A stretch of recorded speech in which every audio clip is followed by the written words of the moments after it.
Good evening. Midnight in the Desert. This is your host, Mecca McCheese, formerly known as Huge Ass, accused of being Mike Oxmall, and generally just a great big pain in the ass. We're here to talk about mysteries. We're here to talk about UFOs. And I hope you brought your swimming trunks because we're going underwater for this very summer episode of I Kind of Believe. Tonight I have with me the ever affable and mysterious, the long shadow at the end of the hallway, Zombie Donovan. How are you tonight? I'm very good. Not so confused by my intro this time, apparently. And the lovely, as she is mysterious, Vicky. Well, good evening, everybody. Hello. And Skinny, a longtime supporter and co-host. And yep, there we go. And the light that meets the shadow at the end of the hallway. Hey, Geiger. Howdy. This is not Paranormals. We do love that show. We love everyone for being here. Say hello to some early arrivals. We got Bean from Pa!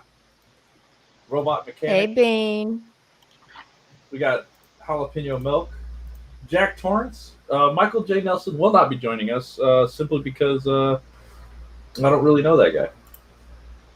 I don't know who Snoop is, but Eric Hawkins, and MK Geiger, who is in more than one place at the same time.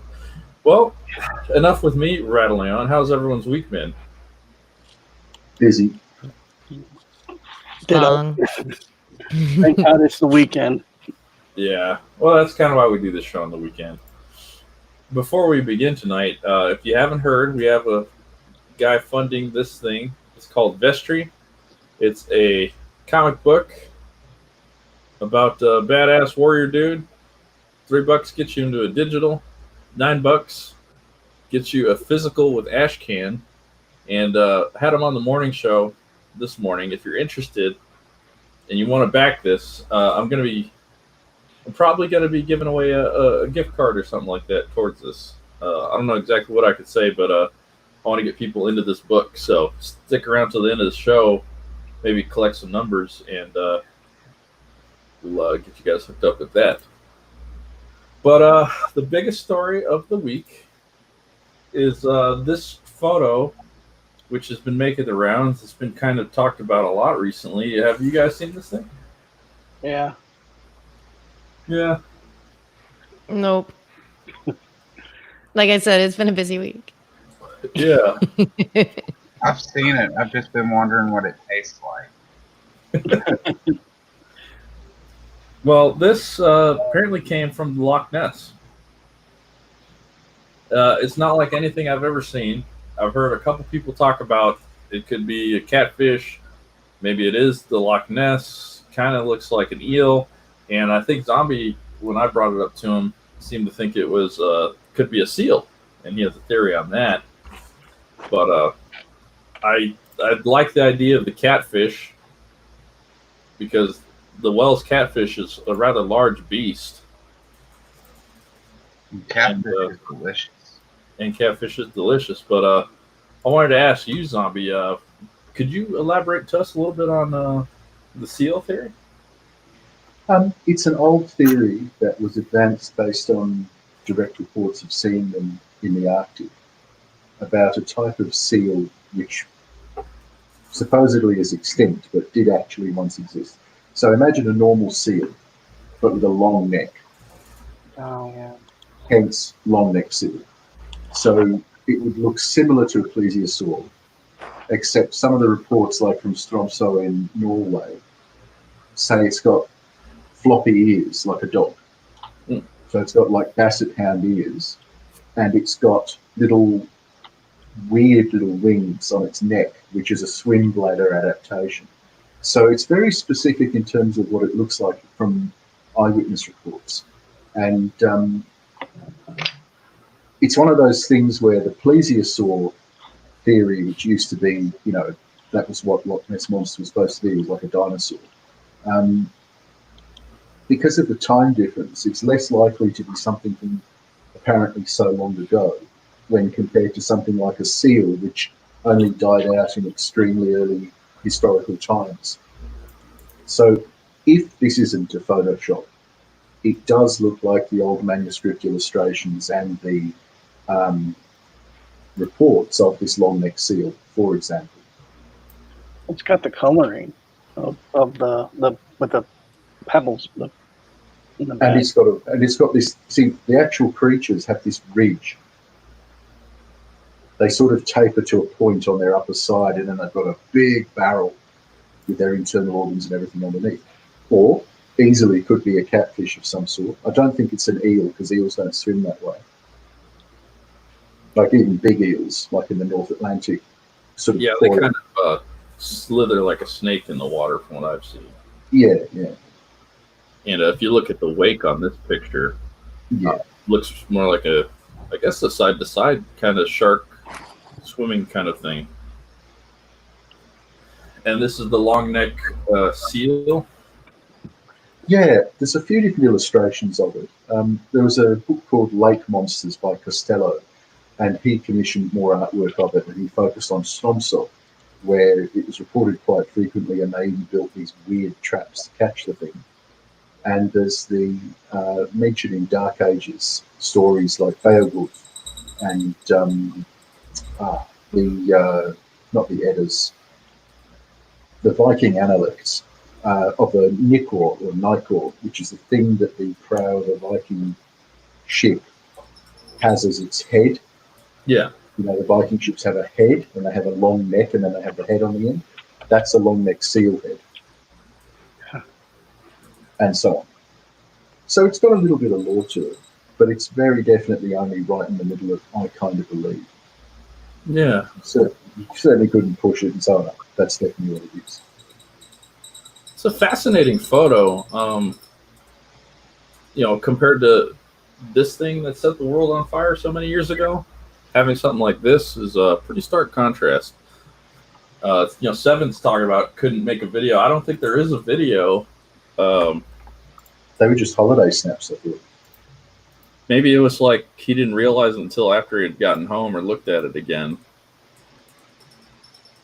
But the coloration and the spotting on it definitely looks like it could be a seal to me from what I've seen.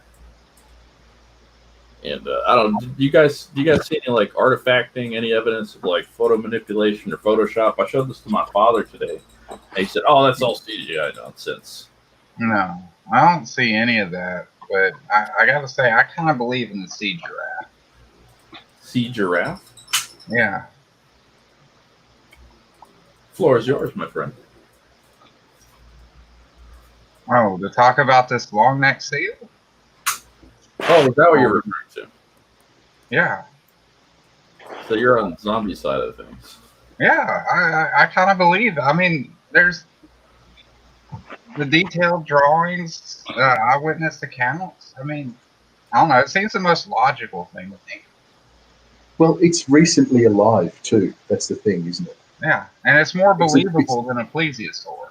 Well, because it's already adapted to this type of environment. It existed in this sort of environment.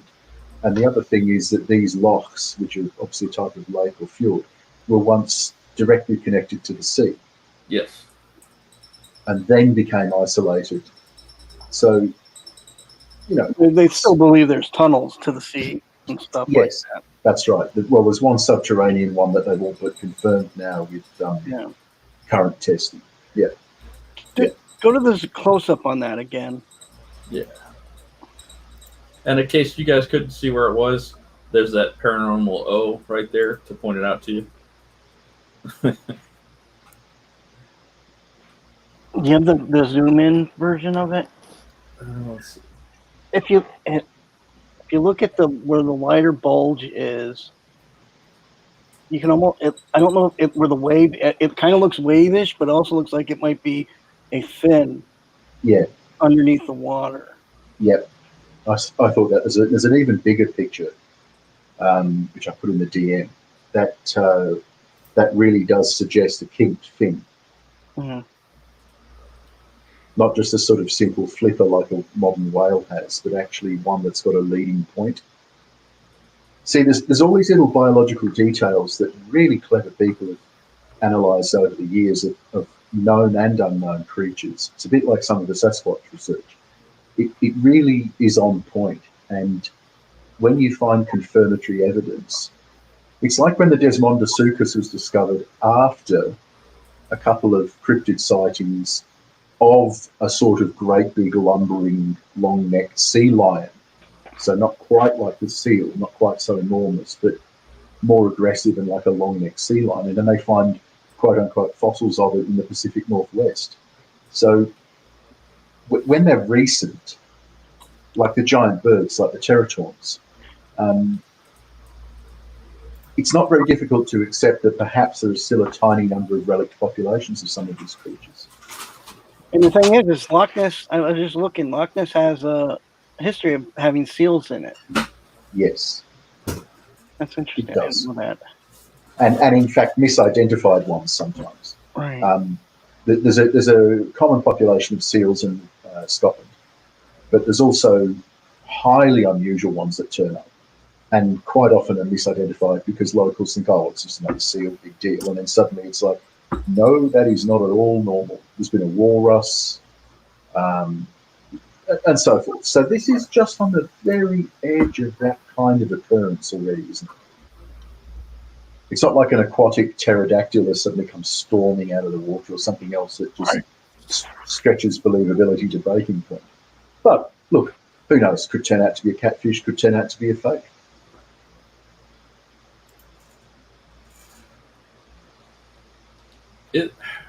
Well, it's an interesting photo nonetheless. When I saw this come across our desks here at the I Kind of Believe Institute, immediately, none of you are being paid. All interns. The first thing that struck me was just, I guess, I probably am more on the want to believe this is something, which betrays the show's essence, but I don't know. I think it's one of the more interesting things to come out recently. It gives the lie to the fact that there's never a good picture of any of these things. Well, there you go. Boom. Let's Done. form an expedition and go shoot it. Well, I propose we go shoot Hikaru, because apparently he doesn't like me saying interesting. So I say we shoot him and feed him to the Lochness Monster.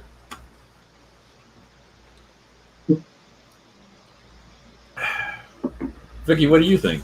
Do you think there's anything to this? I think it's cool. I have no idea, but I kind of want to believe it. You kind of want to. Okay. Interesting. Very, very interesting. Interesting. Interesting.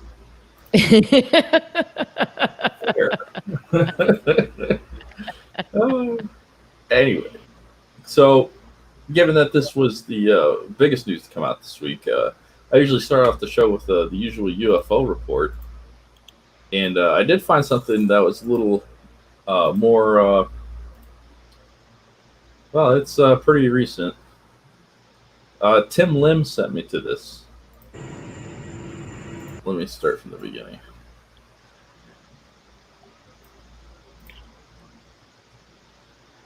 Okay, Eric Hawkins. Anyway. And this counts for our underwater episode because it's obviously over a body of water.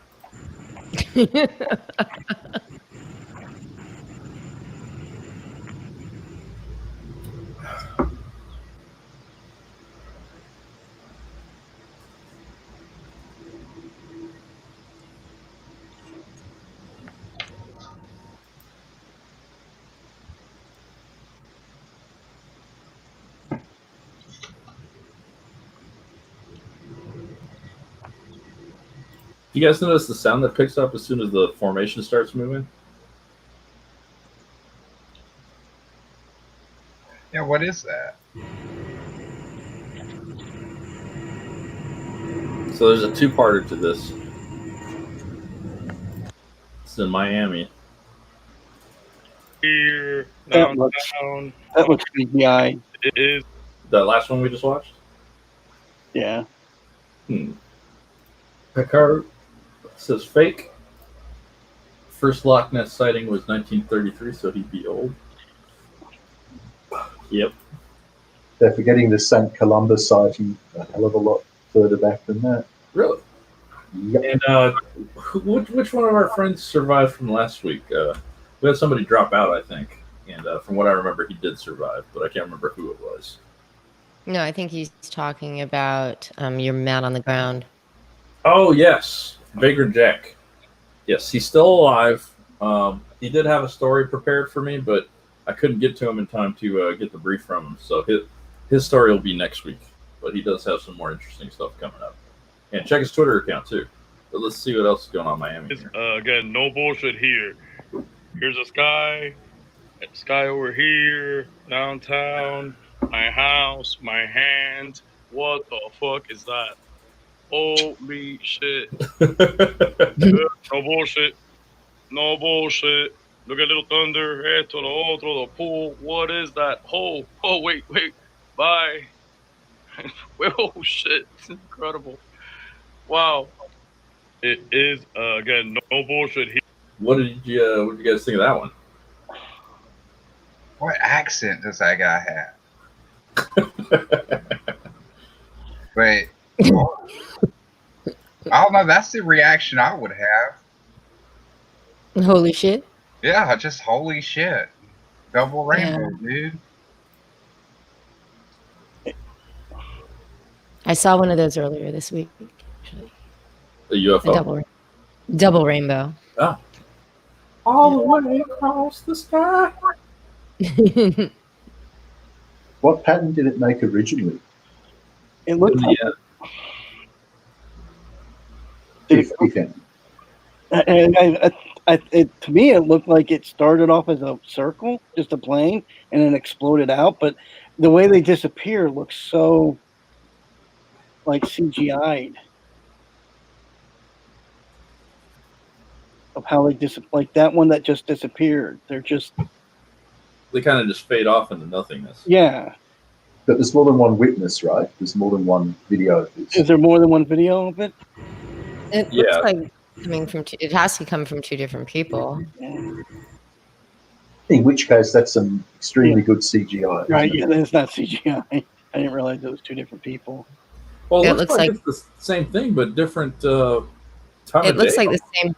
It looks like the same building, but slightly different angle. Might be a different floor.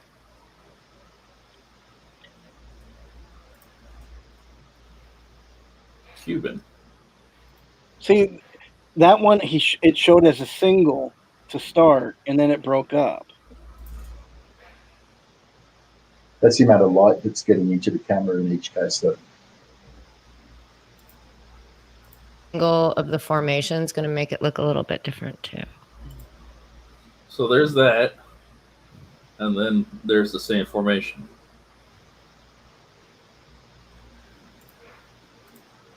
Well, that's terrific footage.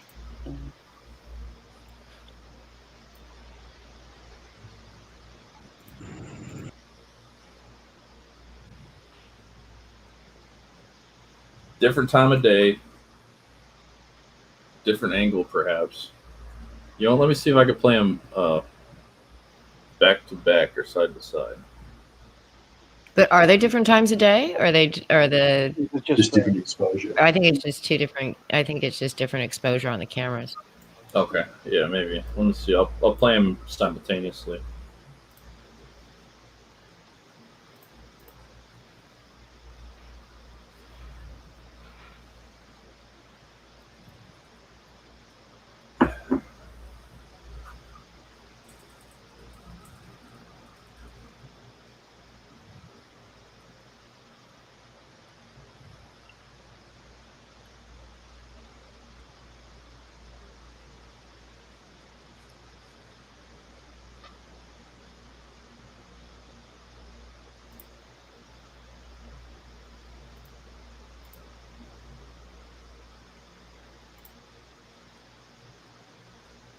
Drone formation. Could be. Could be. They'd have to be full-size commercial or military drones, though, at that distance. With that kind of lighting for no reason? Yeah, but you don't even see, like, when it goes off the side, you don't even see a remnant. Like, if the light goes off, you don't see it. See? I mean, I would think that with that exposure on that one, you would at least see the Like a trail? no, just the thing in black, and because it doesn't, it goes out, but then it winks out of the just disappears. Have they been Until having it- any protests in Miami? I haven't really heard about any. Because that would explain why, like military drones. I mean, that was one of the first things I thought was drones, but when you watch it more, how they, I guess. Anything's possible. It's just a question of degrees of likelihood, really. Right. But with two separate pieces of footage, there's quite a lot of optics work you could do if you wanted to. You can measure the apparent exposure on each one and try and get some sort of sense of scale. That'd be difficult. But just the exposure and then doing just some image analysis on it. Well, there's quite a lot more you could do to these pieces of footage rather than simply watch them and try and understand it. There's obviously some haze, as you'd expect over a city.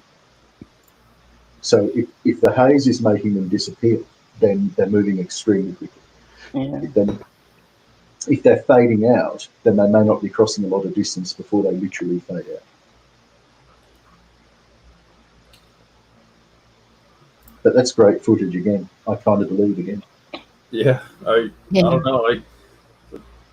As much as I'd like to disprove it, I'm Nothing around. Look. I see stuff like this and I just kind of take it for what it is. I've seen stuff like this in person, so it's very familiar to me. But here's another piece of footage, unrelated to the other two, but I thought this one was good footage too. Then all of a sudden, Just on the other two, before we start that, the What? orange light was reported as far back as the 60s, not before that. And that orange glow is supposed to be the plasma sheath generated by the drive system, if you buy into that. Well, let's say these are UFOs. You're saying that this is a common technology that we're seeing? Well, I don't, common in quotes. It's a known type of report which people are going into great detail about. And that particular sort of orange light, that kind of actinic orange light, is supposed to be the plasma sheath generated by the drive, the propulsion. So it's not so much that they're deliberately lighting themselves up. It's unavoidable during certain types of maneuvers for them to generate that kind of glow.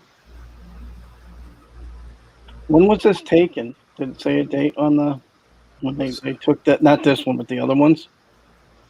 Yeah, this was on published June 23, 2020 on Twitter. So the Sahara dust sand coming over could have also caused some of the haze.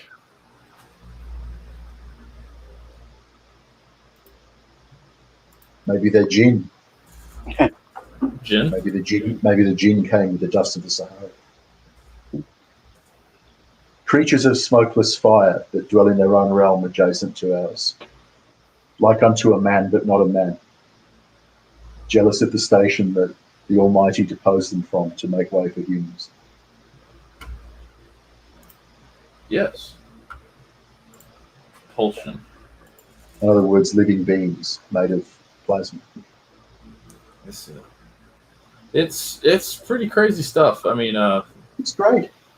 yeah, I like it. What a world to have such things in it. Beautiful. Truly. Yeah, so that's the most interesting UFO footage I found this week. As much as I'd like to be skeptical, I see stuff like this, I'm more leaning towards there's something out there. Well, I mean, you can't be skeptical of an observed phenomenon because Yeah. you've observed it. It's really down to skepticism about the explanation rather than, oh, I don't think that's real. I Right. don't go through life saying all of these things are CGI and so on, because clearly some of them aren't. So, I mean, you know, And it's technically unidentified, so, you know, yes. you've seen something, and someone's seen something, and, you know. Well, I mean, a real life example from where I used to live. There was an almighty storm up that coast. The whole coast, you know, swirling giant waves. 2 days later, things were quite calm again, and people were back at the beach, frolicking around. And then they started finding these enormous fish, sea monsters, the newspaper screamed. And they were dolphin fish that look exactly like a medieval manuscript illustration of a fish, with the big googly lips and the sort of eyebrows and the sort of crest on top. And people were quite stunned by them, even though eventually they were identified. And they were exhausted and dying. The storm had smashed them around. Now, that's a once-in-a-lifetime encounter. Nothing like that animal's been seen there before or since, because it took that storm to drag them in and hurt them so that they were just trapped in the shallow water. But I mean, that's an unknown. That was an example of a cryptid that became identified. But for that time and place, it's still a cryptid. It didn't belong there. The ocean brought it there. And this account that posted at DC Drano, it's not like he's this UFO guy. It's just somebody that happened to get this from his friends. So He didn't go looking for it. yeah, so that leads me to believe it's more along the lines of, well, I kind of believe on this one. It's a bit like the Mexican Catholics who film angels and witches over Mexico versus a disinterested, Protestant-descended, more or less agnostic or atheistic white American who also films a witch or an angel or the skinwalker running alongside their car. They've got no reason to be looking for it, and their background doesn't predispose them to believe in it. Yeah, very much. And again, even if it's it has to be 2 different sets of footage, because the lighter one has the hand in the front of it, and it's showing the exact same formation breaking up. So if they did do CGI on this, they did it in 2 separate videos, which they could have. Well, they could have. They could have. The other question, of course, whenever you see a hoax, is why.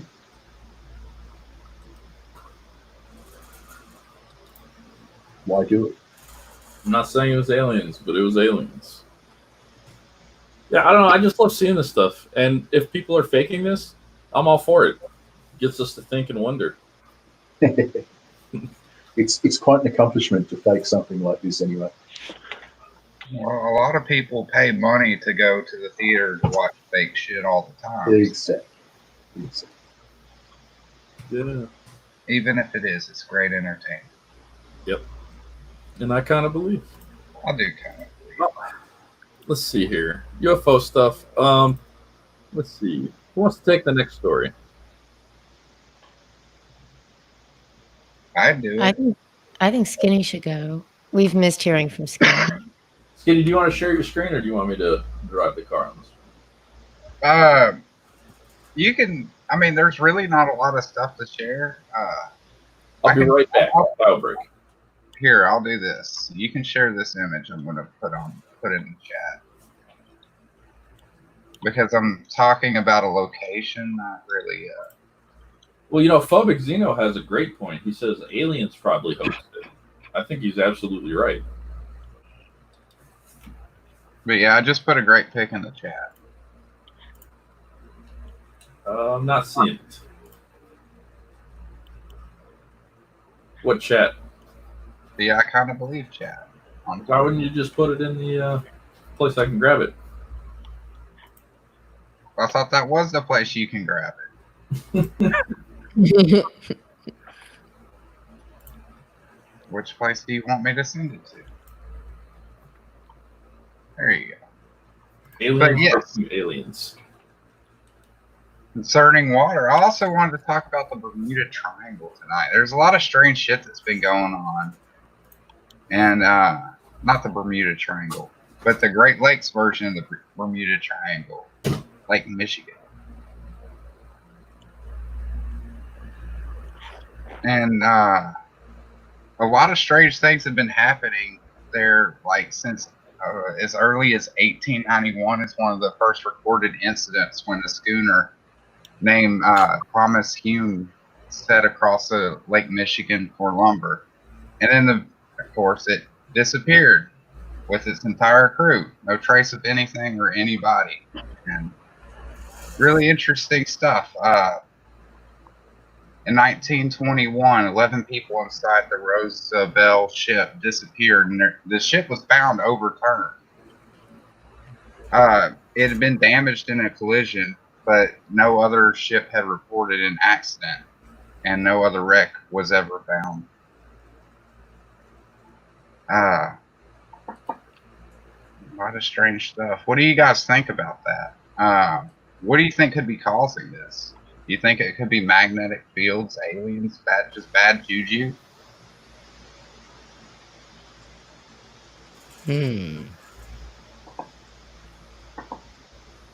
Well, big storms Yeah. in Lake Michigan are not unheard of. Just saying. The wreck of the Edmund Fitzgerald, which, as we know, is a song, but it really happened. Well, So Or did it? they had a did it? No, there's a serious suggestion that that was a hoax. I've seen it. I mean, isn't there photos of it down on the floor of the lake? Not exactly. Is that a different ship that they're trying to make us believe is the Edmund Fitzgerald? It's a partial wreck with some items that they photographed and some artifacts brought to the surface, which are remarkably well preserved in the circumstances. And an almost identical ship was still sailing around afterwards. well, you've had The conspiracy grandmaster's done a whole report on that, and it even links to the Zoe Quinn creature. Her cousin is one of the curators of the official story of it. there was also in 1950 an airline crashed in the lake, and the plane was never found. I remember reading the Great Lakes Triangle paperback, and I actually made notes about it, God help me. And some of it seems to be clear air turbulence. Some of it is the unpredictable conditions on the lake, because it is an enormous body of water.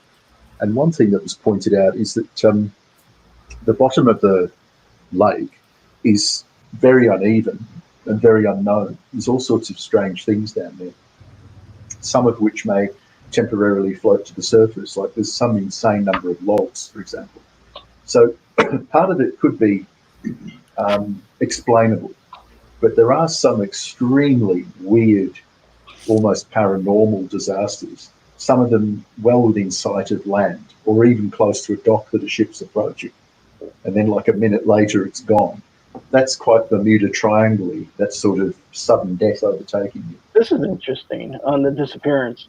It says the pilot had just requested to descend to 2,500 because of severe electrical storms was lashing the lake with high velocity when the plane disappeared from radar. To this day, the plane wreck has not been found and the cause of crash remains unknown. And 2 hours after the last communication with Flight 2501, 2 police officers reported seeing strange red light hovering over the Lake Michigan and disappearing after 10 minutes. So leading some to believe that UFO was to blame. Yeah.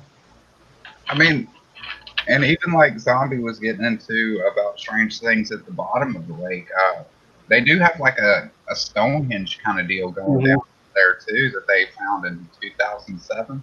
Really? Yeah. Yep, a 40-foot ring of rocks. Yeah.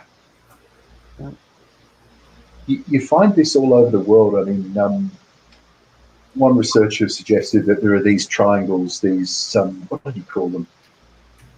He gave them a very exotic, romantic sort of name, but basically there are 12 of them ringing the globe.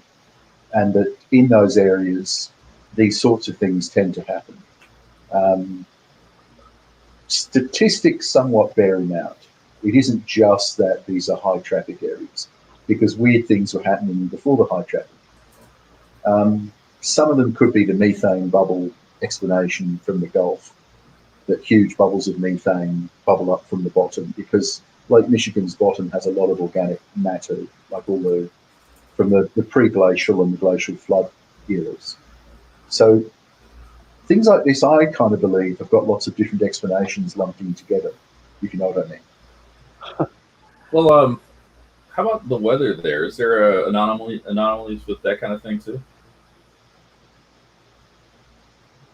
Like I'm hearing that the Lake Huron hurricane, it's one of the few lakes that can create a hurricane. Is that right? Yeah.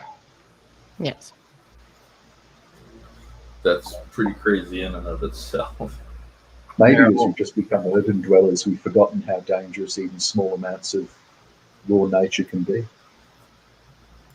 You know, maybe a steady diet of television and movie have made too many people forget that a lake or even a river can kill you, can have unpredictable things in it and on it. It's like the original inspiration for Jaws in New Jersey being a bull shark swimming all that way upstream from the sea, killing that poor child in a little swimming hole. There's unusual things in small bodies of water, let alone something like an actual enormous lake. There's the disappearance of a ship's captain in 1937. After guiding his ship through icy waters, the captain went to his cabin to rest. And about 3 hours later, a crew member went to alert him that they were nearing the port. The door was locked from the inside. The mate broke into the cabin only to find it was empty. Searches turned up no clues. That was on Lake Michigan. And even when people tend to scoff at that and say, oh, well, he went bonkers and threw himself over the side, wouldn't that also be a very interesting thing, that people go bonkers and throw themselves over the side? I mean, Right. even if that's the explanation, that's pretty damn strange. Yeah. Well, okay. Especially with it being locked from the inside. I mean, Well, somebody explain this to me. Why does a cyclone from 1996 have its own Wikipedia page?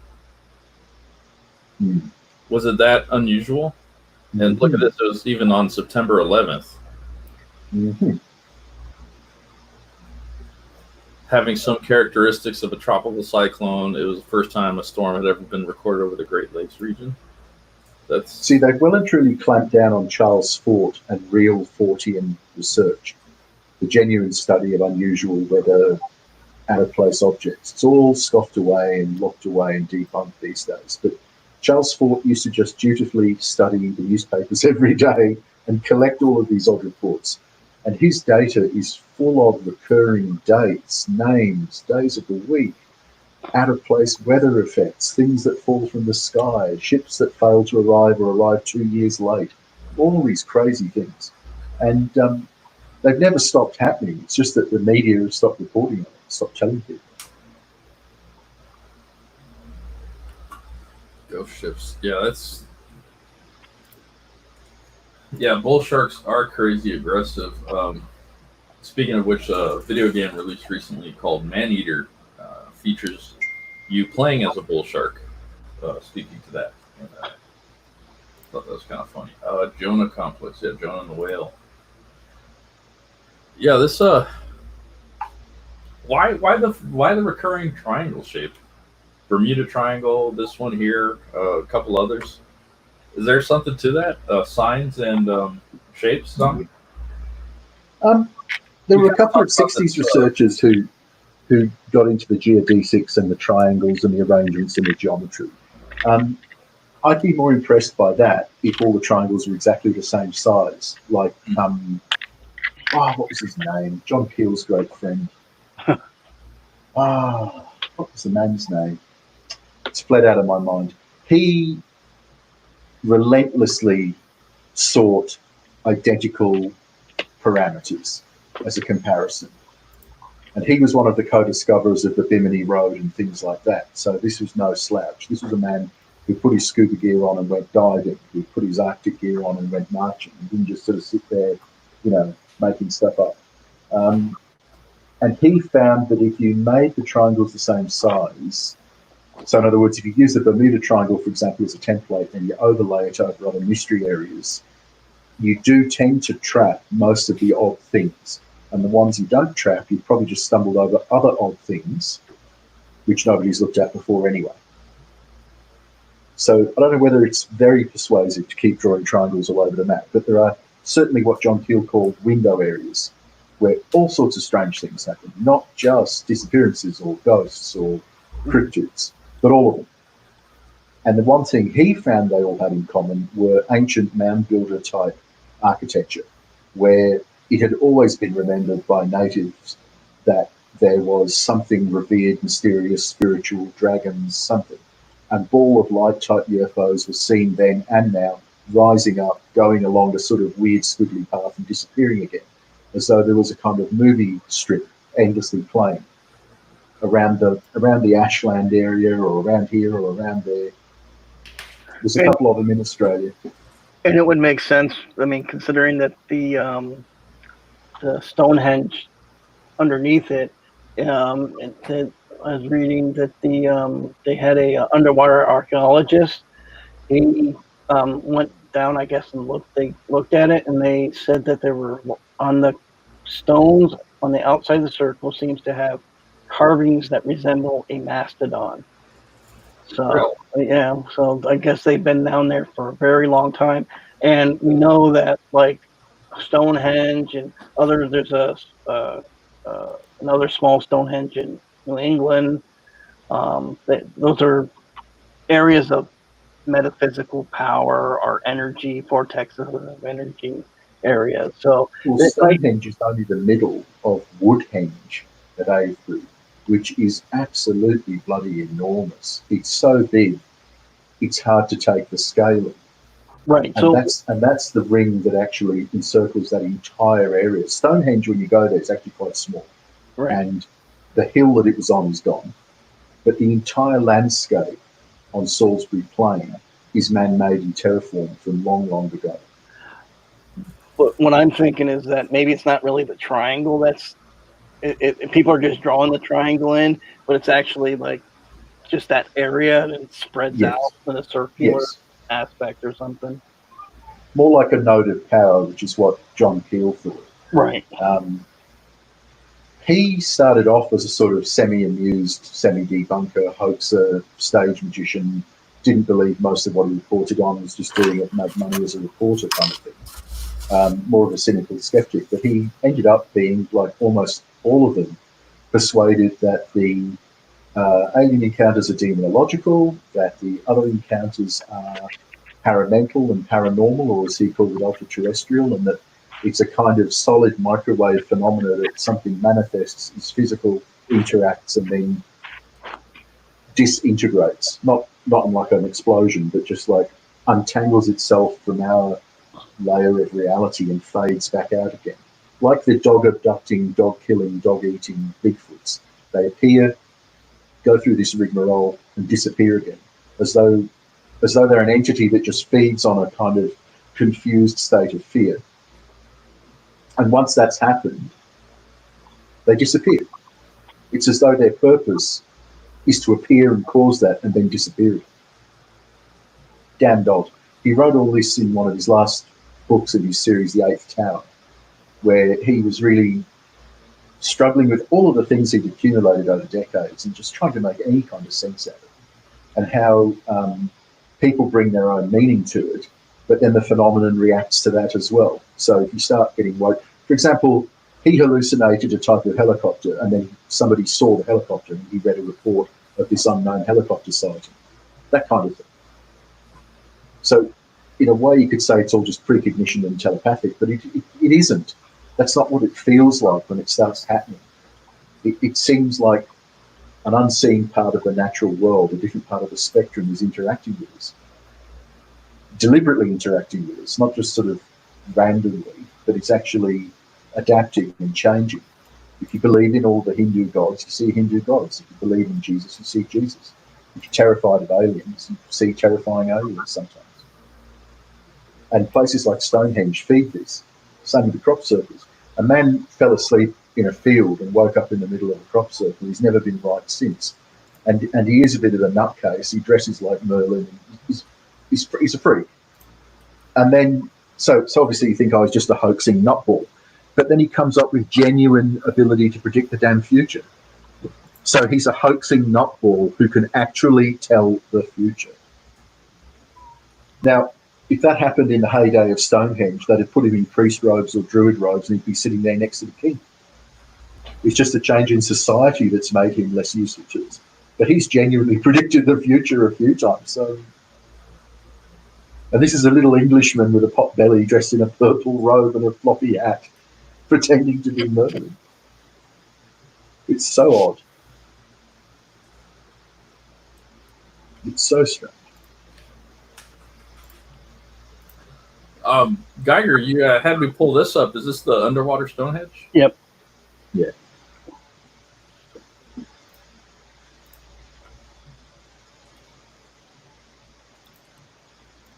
Go on.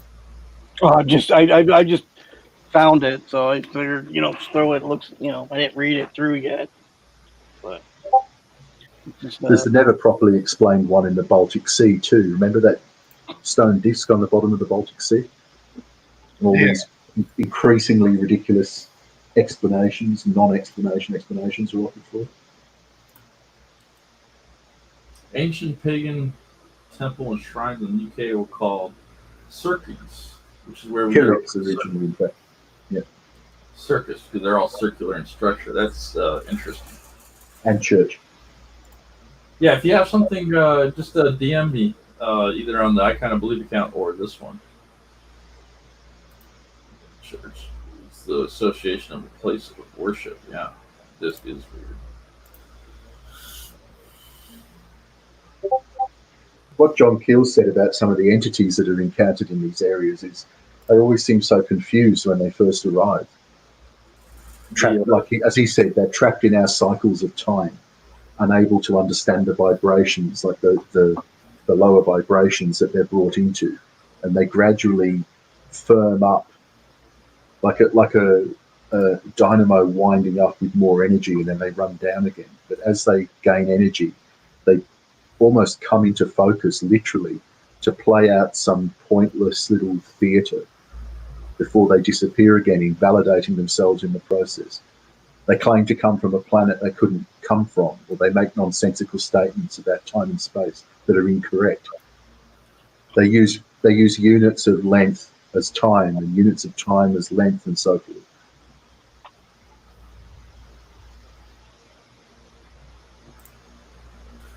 John Keel. I've never heard of this guy, but pretty sure I'm going to buy. You haven't? Mothman Prophecies. Oh, is he the one behind all that? He's the one that wrote the Mothman Prophecy book, yeah. Which turned into the awful Richard Gere movie? They wouldn't listen to his advice about what was Mothman and what wasn't. Yeah. They just rolled all of the contemporary experiences into one narrative. So it did it a disservice. But they did use a couple of his unprinted comments. The one about the window cleaner up on top of a building can see further down the road than you, but that doesn't mean that he's God or even any smarter than you are. And the one about when you look at these entities, they notice that you notice them. They take an interest in you then. You attract them by noticing them. And then the events start clustering around you. That in his books are what his writing is more interesting when you get out the Mothman aspect of it and go to the ultra terrestrials and stuff like that. And just in the Mothman book itself, it's all the stuff that he experienced when he was there, right, including being mistaken for the devil, that has got nothing to do with the Mothman, which, based on his research, his other cards that I've seen, his old companion I've corresponded with, almost certainly was some sort of set of sightings of two different things, a Teratorn and something much stranger, but they were animals, a giant bird and something else, but they were animals. But then it sensitized people in the area. This is what formed his ultra-terrestrial theory in the end about vibrations and different parts of the spectrum, because somehow that occurred while the Indrid Cold visitations were happening. Now, the Indrid Cold visitations would have happened anyway, but nobody would have ever known about them. Right. And so on. And then people were looking around graveyards. They went to the TNT area. He reported that high-pitched woman screaming or mouse squeaking noise, which is borderline ultrasonic. Well, we're probably talking about a giant bat then, aren't we, again? Mm. You see, now these giant bat sightings are quite common, and some people don't believe them. But I've seen giant bats from a distance in the South Pacific, and they must be enormous bastards to be the size they were at that distance, flying in and out of the caves on Chosil, which was the island that's inspiration for King Kong, by the way. It's got all sorts of crazy shit there that people don't know about, and it's never been properly mapped. Did you ever hear this interview he did with Art Bell? Oh, sure. Yep. Is that worth checking out? John Keel himself, you don't need the Art Bell stuff. John Keel gave lectures, wrote books. Some of his lectures are on YouTube, and there's still a johnkeel.com site run by one of his old friends. It's completely disorganized, which is frustrating, but he puts up all of his correspondence and letters because he wrote loads of them, and it shows how these trickster entities behave because it's his direct records of direct communications with contactees who dealt with these beings. And if you want to go into it a little bit more, look up the Hellier season 2. Really deals with a lot of the John Keel, Mothman, Cold stuff. I mean, the fact that they went from where they started with their first thing, going into the Mothman, Indrid Cold stuff, and then going further, they're finding that there might be they call it intelligence behind it all, and they're really big on what was the term that they're looking on,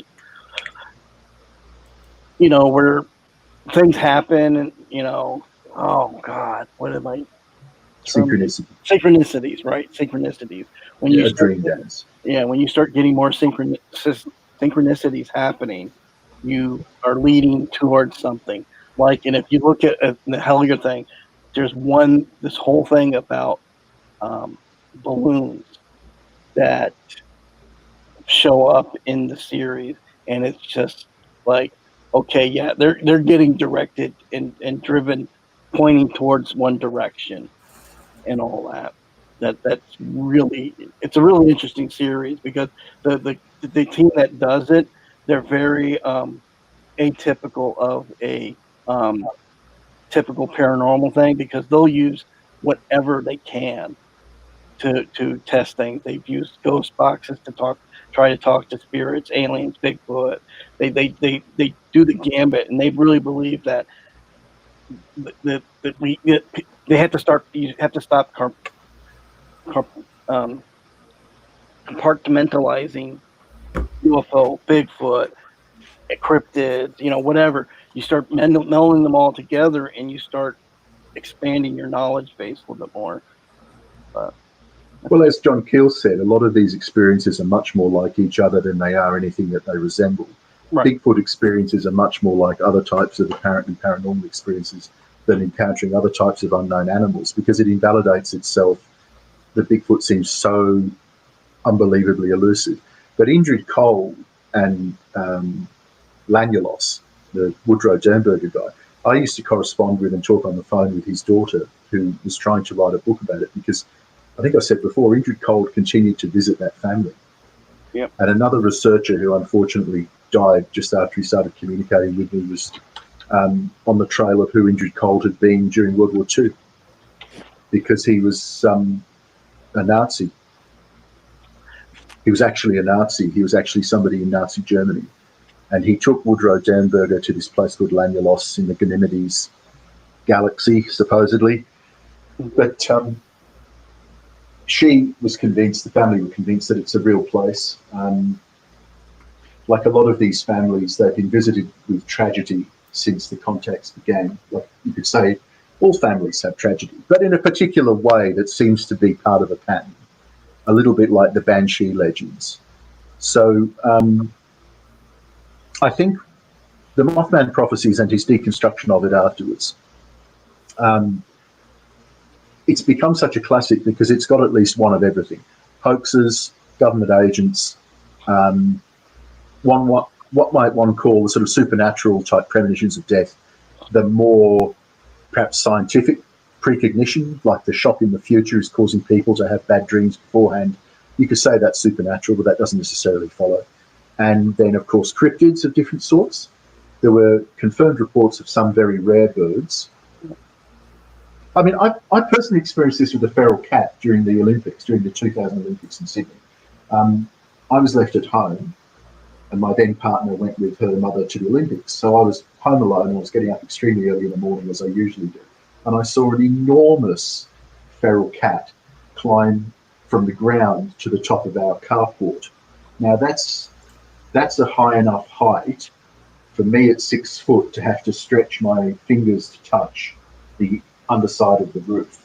And this cat crouched, stretched up, didn't jump, and basically just lightly jumped and pulled itself up onto that roof, bent the roof, jumped down their far end, fell on the ground. Later on, I photographed its paw print in the mud. So that's one big cat. And we don't have those sorts of cats as an acknowledged part of the ecology here like you do in America. Here's the punchline. It was coloured like a normal orange-white house cat. You know those fluffy house cats that are white and orange striped? So I told the local police, and one of them came out and they took a picture of the paw, and they were all kind of amused. And then one of the officers who grew up in the Brindabellas, the hills nearby, said, "Mate, there's lots of feral cats like this, and there's bigger ones than this. It's just, it's one of those things, mate. They go through the storm drains, go back up to the hills. Not that big a deal, mate. If it comes back, you can cross, but it'll just run off. It's just like a great big cat." And then he went, "Oh, but don't try and pet it or anything, mate. Like, it's the size of a panther, all right? So, stay back." So, I told my then partner on the phone, and then I drove off. While I drove off, I saw an identical cat, orange and white striped, except that it was just an unusually large-sized house cat. So that entire experience as of that has invalidated the earlier real experience I had, because anyone I now tell, when I add that second detail, so many people just say, yeah, and so when you'd just woken up, your eyes were blurry, you mistook the cat you saw later for the giant cat you saw first. Case closed. But I know what I saw. I saw a great big feral cat that, for whatever reason, was a throwback to its house cat ancestors, the fluffy tufted hair, but it was the size of a freaking panther. And the house cat was just a big house cat. But you see how that would work in a John Keel book sense? Mm-hmm. Oh, no, that's just a sand crane. You didn't see Mothman, you just saw a sand crane. You just saw a giant horned owl. They can be nearly 6 foot. Dismiss, dismiss, dismiss. And then somebody looks it up and goes, "Yeah, you see, there was an owl there. That proves it. He just saw the owl that there's a report of. Case closed." It's not necessarily case closed. After the initial very strange experience, I was sensitized and therefore noticed a cat I may not have ever paid attention to before. The mind tries to make sense by filling in blanks. Incorrectly sometimes. Because it was a giant house cat, somehow that makes it more terrifying. It was a bloody strange thing to see. I'll tell you that. Panther, don't try to pet it. Skinny. I like big cats.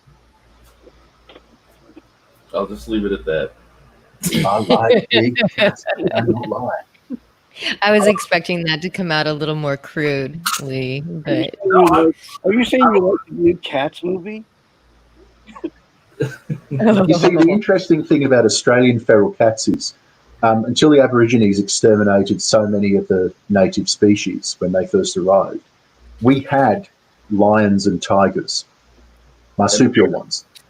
But it's as though those shelves are empty. It's as though those slots in the local world are empty. And so runaway house cats are growing to fill it somehow. Do you see what I mean? It's like an open slot that nature's now filling with something. It's the strangest thing.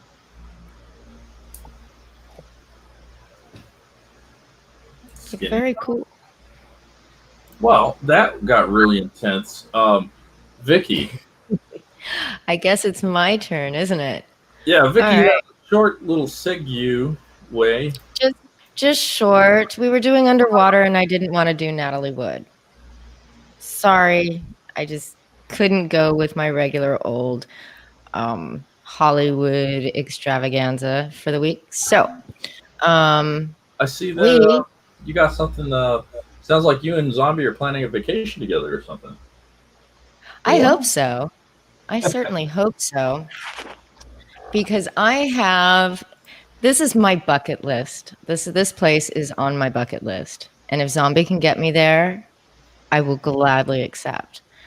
This is Nan Madol. Oh, yep. On Pohnpei Island in Micronesia. Pohnpei, yep. Yes, huh? Pohnpei. Yeah, yep. I am going to slaughter pronunciations here, but Zombie can help me out.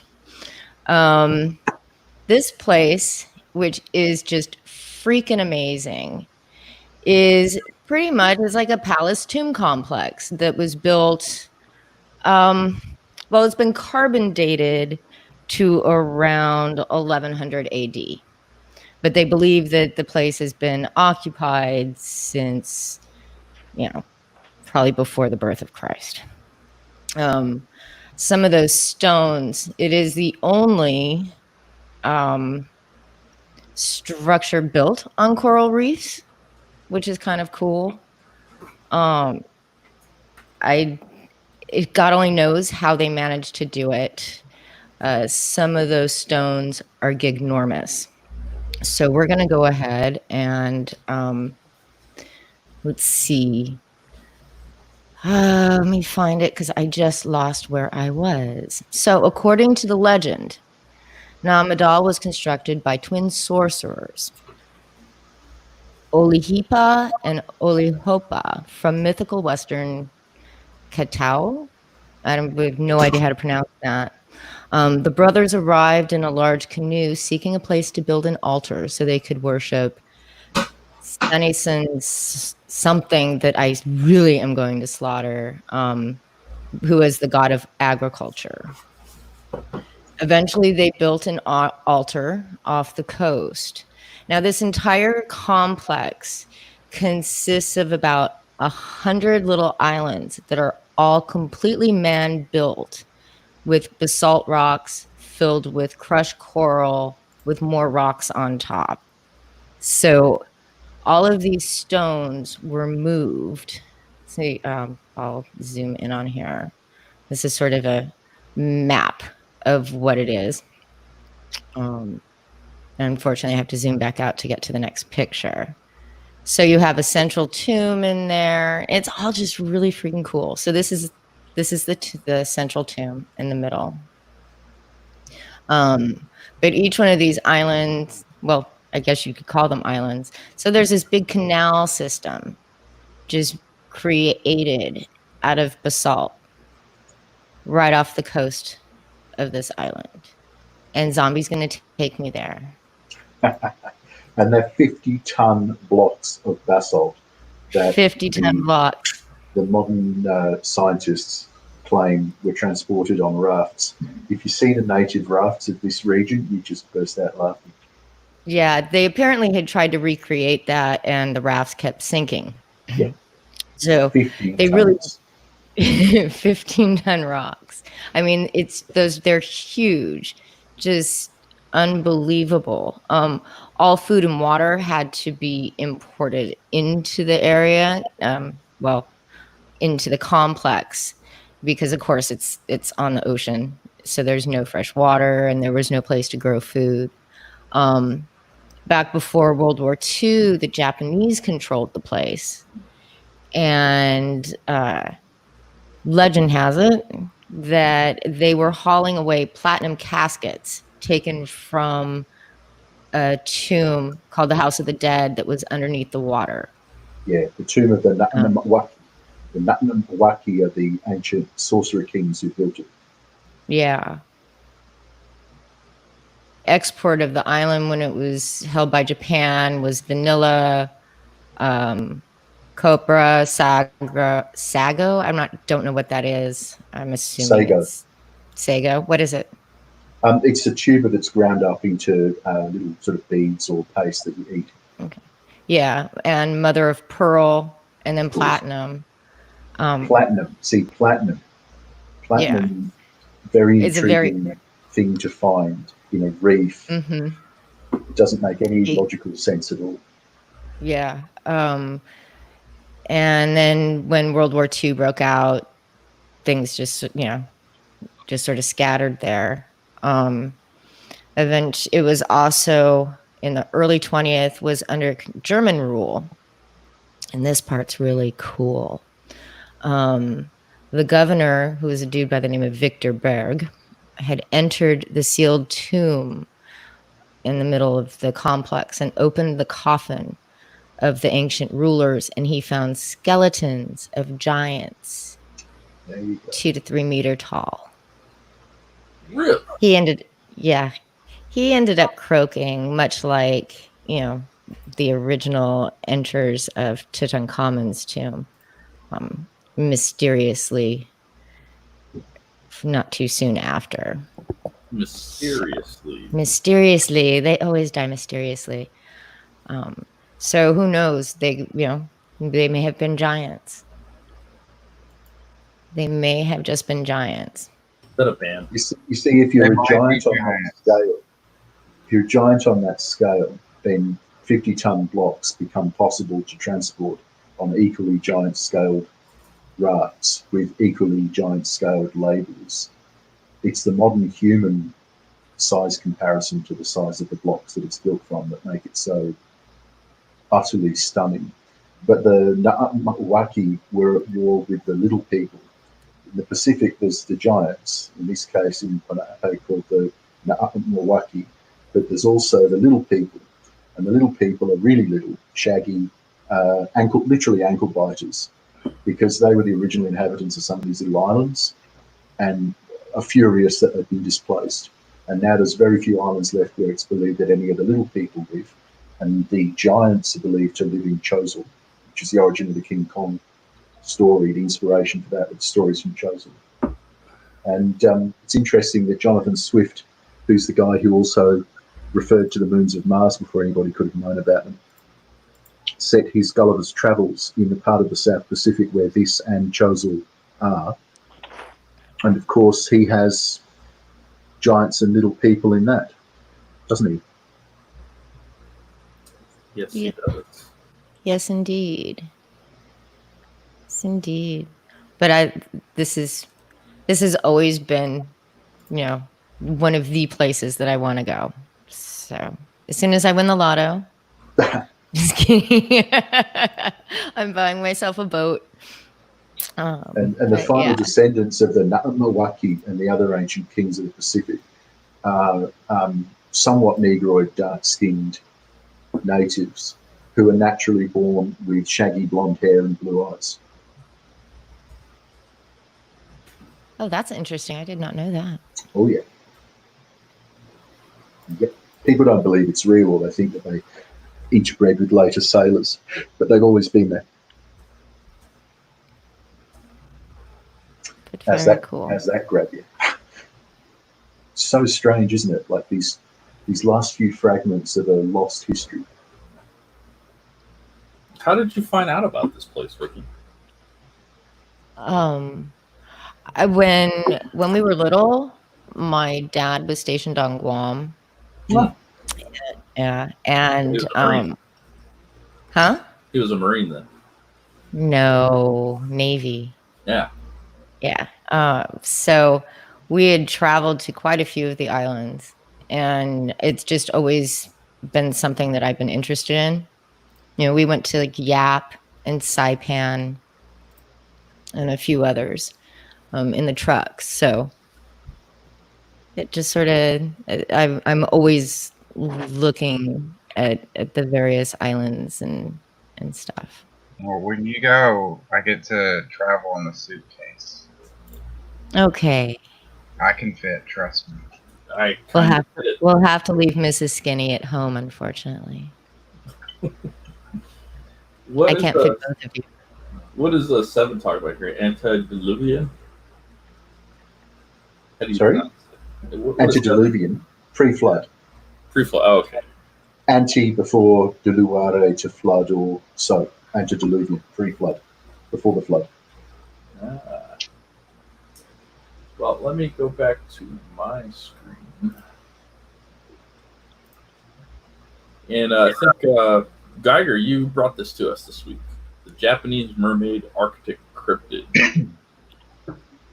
Yeah, just looking around at some underwater stuff, and I saw that there's been sightings of first was a Japanese research vessel near the Antarctic had viewed this cryptid in the water that's like almost pure white, and the legends have it going. It's about the size of a human, or 60 to 90 feet, depending on what it is. But the reason why I was bringing this up, it kind of goes along with some of the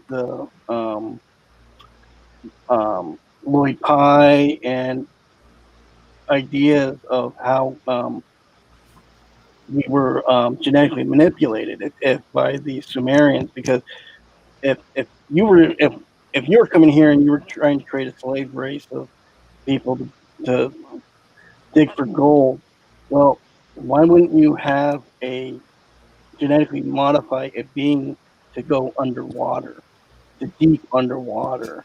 Hmm.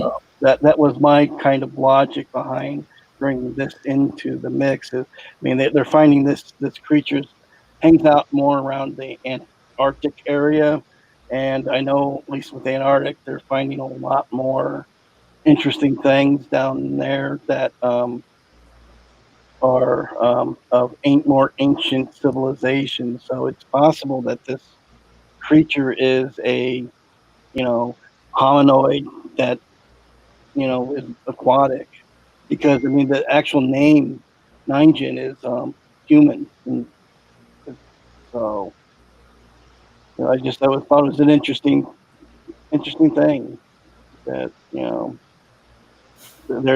what I understand, a lot of the images that are put out are not that real images. There's a lot of purposefully images that make it unbelievable. Like there's pictures of it without arms and stuff like that, but it is supposed to have a more humanoid shape to it. So it has two arms and two legs and stuff like that. You know, if you were, I think it would, it could even be if you go to if you guys ever heard of the aquatic ape theory, Yeah, yeah. evolution, it could be something like that. That if you want to go evolution, that we humans really were more not coming from per se the tree-like apes, but more of a aquatic life. Well, the position of the nostrils, subcutaneous fat, loss of fur, and so on. Even the way that humans have sex. Yep. Well, normal humans have sex. Humans have sex that way, and so do dolphins. So, you start to go, yeah, I guess that's, is a what they think it looks like or something like that. I don't think that's an actual picture, because most of the stuff that they show are just they see it swimming from above. Yeah. But My father was a Navy. Zachary, there is it from what I read, it can be whale sized or it can be ape sized. So right now it's up there.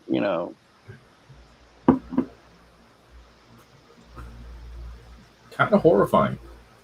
Just a little bit.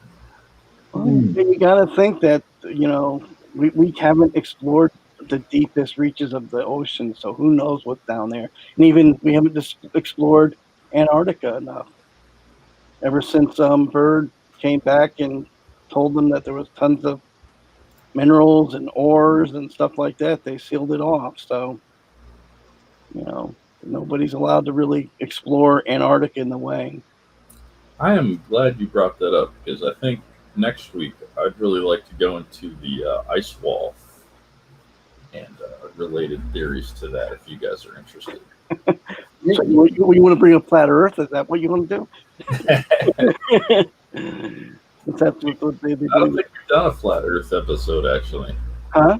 I don't think we've done a flat Earth episode. Or a hollow Earth for that matter. Or hollow Earth, right? Or a donut Earth. You know, I mean, I always believe that if you went for the aquatic ape theory, you could even explain mermaids in that type of thing. Because if apes evolved and as they go further and further into the water and they keep on going, well, yeah, they're going to evolve to live in the ocean and stuff like that.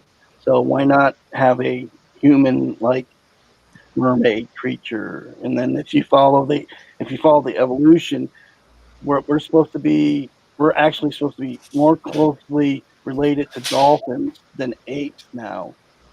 So is the dolphin the continuing evolution of an aquatic ape? You know, if you go that way, or is it the genetic manipulation and stuff? So, And they're so intelligent, too. yep. And then Greek mythology and all that, dolphins were transformed humans. There was a anime I watched many years ago with that basic setup, actually. I think it's called Gargantua on the Verdurous Planet. And basically, while some of humanity took off to outer space, some stayed behind and adapted their bodies to become these underwater creatures. And I kind of think of it as like almost like a synchronicity thing, where somebody has an idea, and obviously that's a fantastical kind of fiction there, but maybe there's some truth hidden somewhere. So funny. I'm sitting here, got Fox News on mute. They just showed that UFO that we talked about earlier. Really? Yep. Very cool. Mecca goes back and finds it. Let's watch the UFO again. They were just talking. Shit, dude. Oh shit. Cube Earth. Cube Earth. Cube Earth.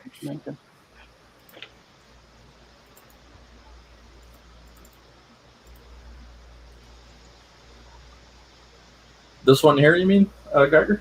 Yeah, the one with the one splitting, the one over Miami. Yeah, they just showed that one.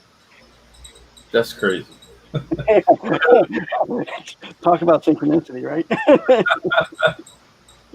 No, but that's how it works. That is an example of synchronicity, and it will probably only get worse if there's something meaningful in that bit of footage or something speaking to people. It will only get worse before it gets better. Luster dog. First thing I hear is we're more closely related to dolphins. I have a hard time even trying to believe it. Well, just go back and watch from the beginning of that segment of the show, my man. It's not that crazy when you think about it. I want to see the lake there. I think that's Lake Volstock.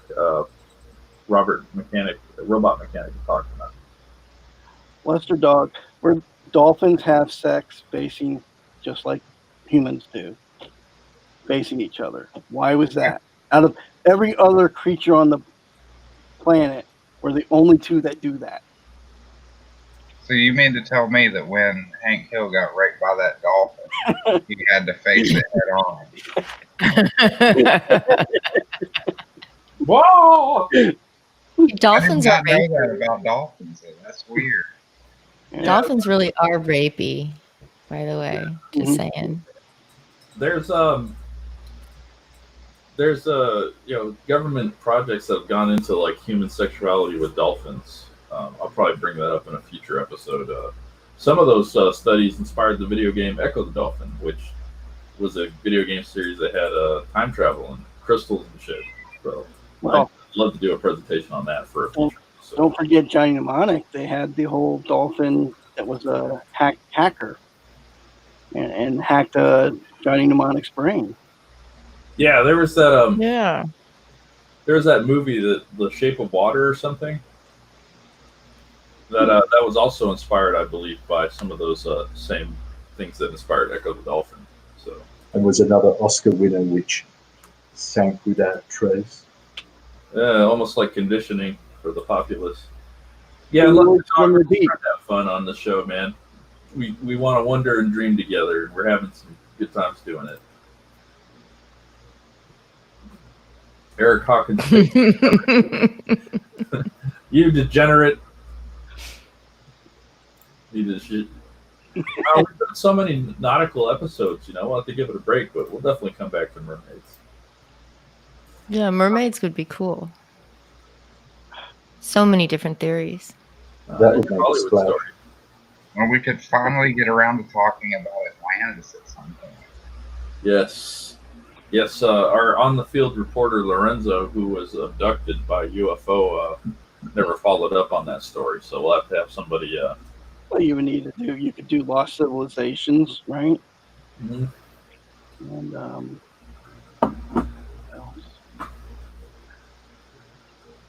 So I guess those are some suggestions for the poll that Mecca will put up this week since he missed last week. Yes. Yes. So what do we got? Let's see. We had mermaids, flat Earth. Yes, I heard that one while I was out. That Hollow one might be a little tough because I don't know that I can kind of believe that one. Hollow Earth? But I would do Hollow Earth. Hollow Earth. That Earth/Hollow Earth, maybe. Ice Wall. The two don't relate. You shouldn't lump them together. Right. Ice Wall. I love the ice wall idea. Well, there you go. That's got to be in there. Yeah, so do Hollow Earth and then Ice Wall. All right. We got one more option, which Skinwalker Ranch. I don't know. Oh, yeah, sorry, Skinny. Yeah. Skinny Walker Ranch. Yeah, Skinny Walkers. Skinwalkers or Skinwalker Ranch, or you want to get some UFO stuff in it?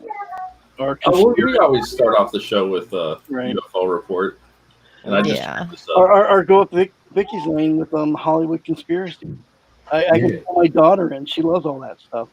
All right. Let's see. I'm sorry, I messed up the poll. What was it? Mermaids, Hollow Earth, Hollow Earth, Ice Wall,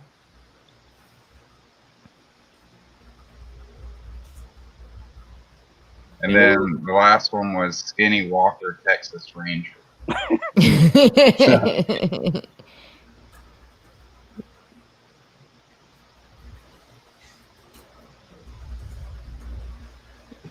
Skinny Walker, Texas Ranch.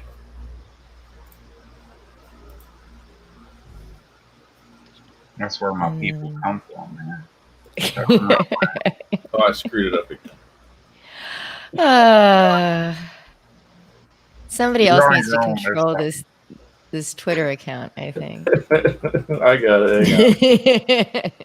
It's still a lot better than like A, B, C, and D. Oh, all right. Yeah, that was pretty bad. Make it for 2 days 2 days? at least, Okay. and then actually hit the proper button so the poll sticks. Why can't I tweet it? Are you missing something? No.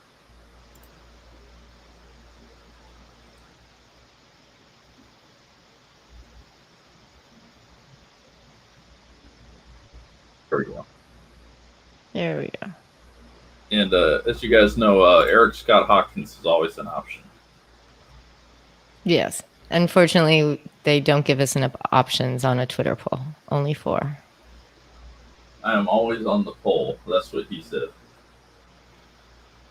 See, he Excellent. admits it. Luster Dog is more of a doggy style guy, so he doesn't get the dolphin sex.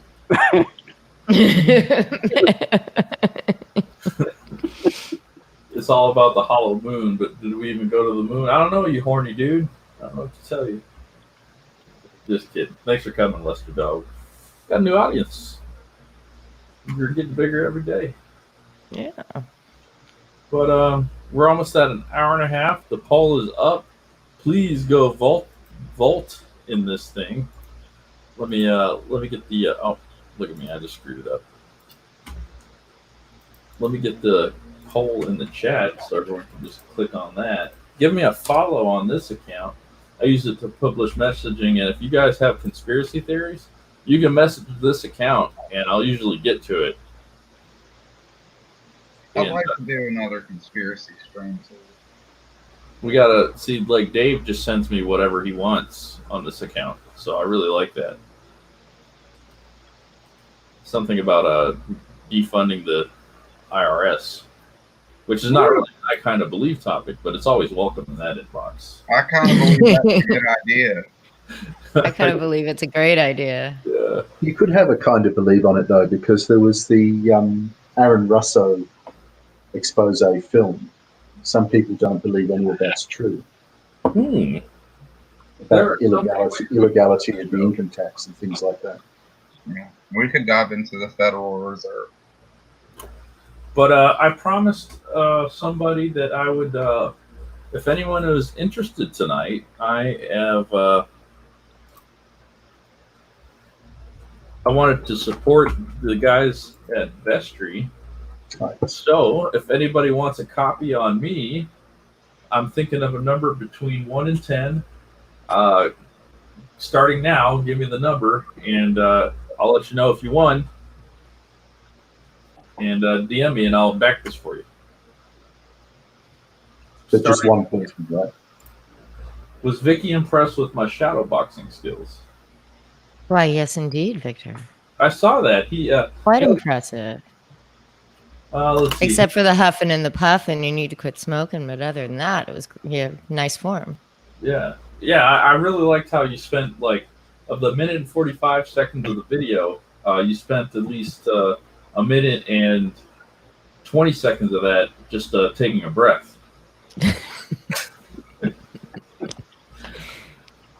92. I said between 1 and 10. Well, how many viewers do you have right now? 17. Well, So- that's kind of silly to do 10 then. Okay, well, between 1 and 18 now. Somebody give me a number between that.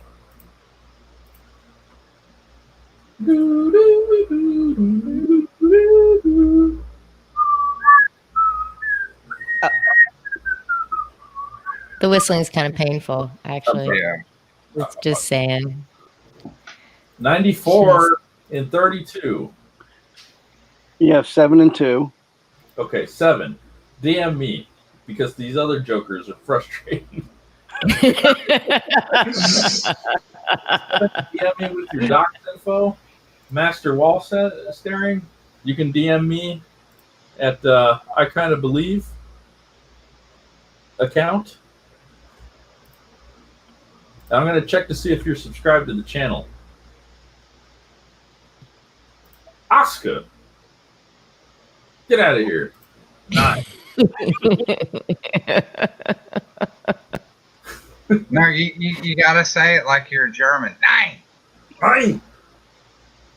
Okay. 7. Master wall staring. 7, And 7. the You wall- already backed it. DM me with this code 699428. He doesn't even know what he wants. Master wall staring, what did you win? A copy of Vestry. Copy Vestry on me. It's only $9. So, congratulations. That's with the ash can. That's with the ash can. Yeah, this Nice. is Pickles project. So just DM me anytime between now and next week's show, and I'll back it for you. I just need your docs, your social security number.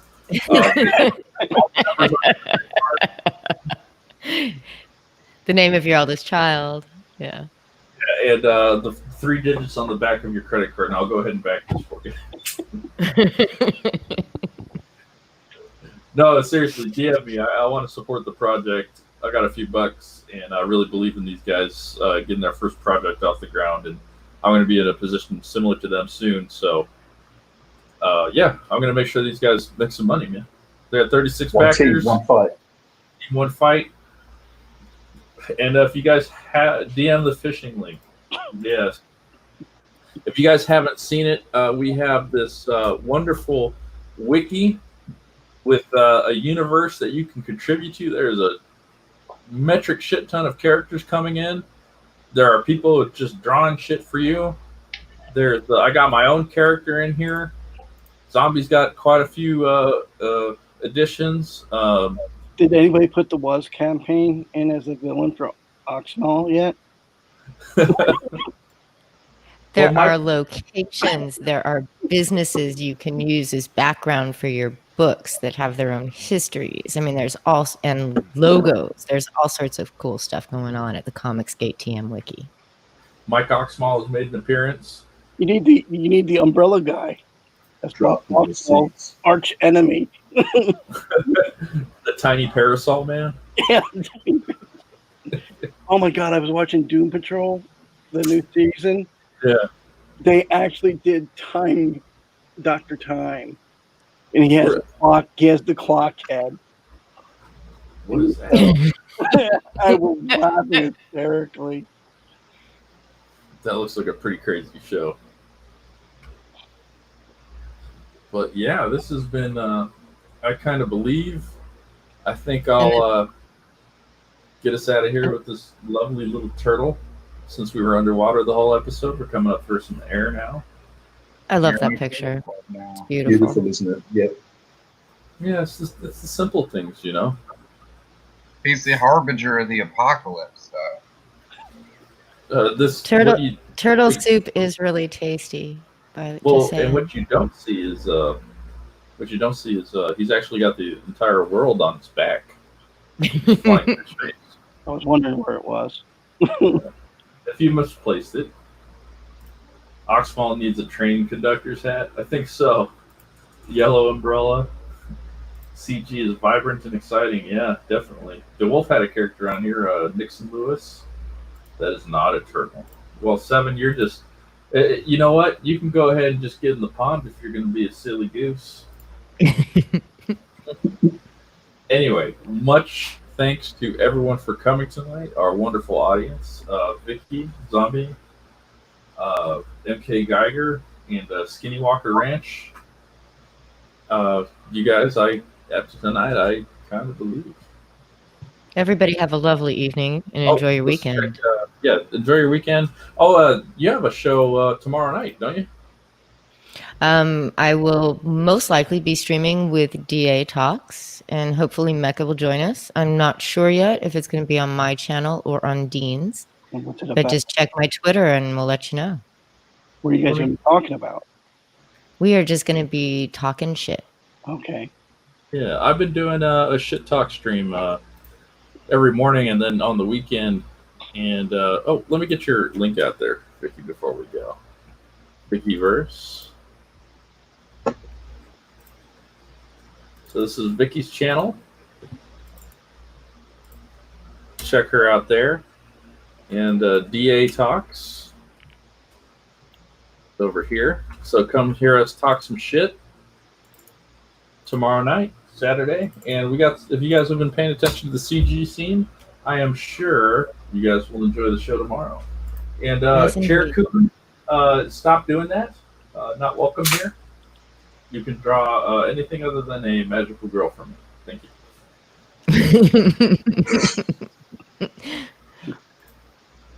But thanks everyone again for being here. I'm just repeating myself. Where's that turtle? There we go. You guys have a wonderful night. Good night. Time to believe. All right. Later.